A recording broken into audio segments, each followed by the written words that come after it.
Hello, Assalamualaikum, salam sejahtera, selamat datang ke channel kita. So, saya ada bawa masuk waterproof headphone untuk mesin MyLab lah. MyLab kan. So, saya tak bawa banyak, ada beberapa unit. So, kalau anda berminat, anda boleh ke website saya untuk purchase ya. Jadi, wayar ni panjang, sangat panjang. Kalau katakan anda hunting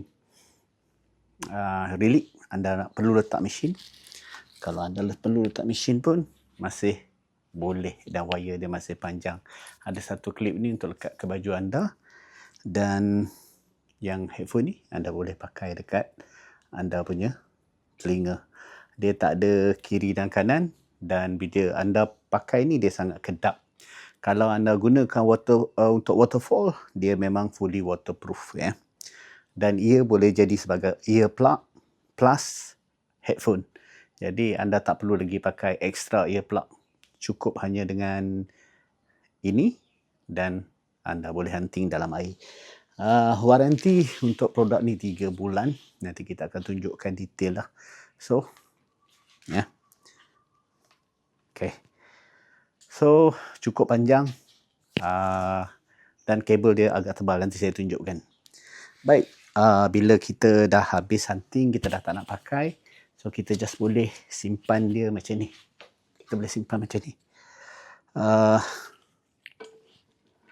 Cabut ni, dan anda hanya perlu wrapkan saja dia dekat sini. Wrap dekat sini. Wrapkan dekat mesin. Ni memang compact dan ringan lah kalau untuk macam ni. Wrapkan.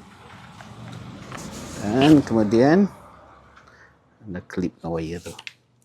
So dia boleh simpan macam ni, compact saja.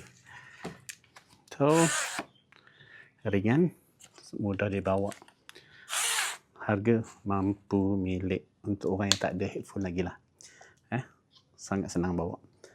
Baik, sekarang kita tunjukkan dia punya kepala untuk ini waterproof ya. Kalau anda pasang ke mesin anda akan waterproof juga, boleh menyelam dalam air.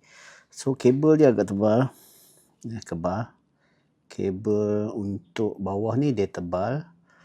Kemudian dekat sini dia ada satu klip.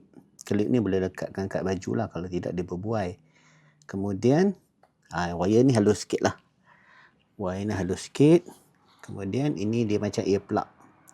Yang ni kita bagi dua Ada besar satu, kecil satu. Ini yang kecil, ada lagi satu yang besar.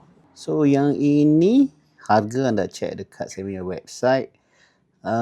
Memang fully waterproof ya. Fully waterproof, boleh main dalam air, boleh main dalam hujan, boleh pakai di semua keadaan lah.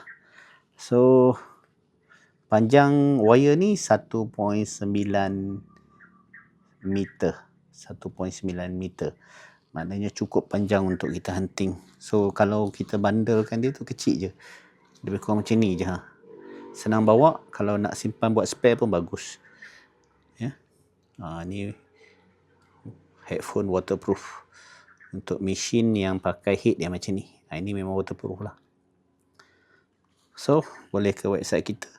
Tapi WhatsApp kita dulu sama ada stok masih ada ataupun stok dah habis. Nanti kalau okey kita akan bawa masuk.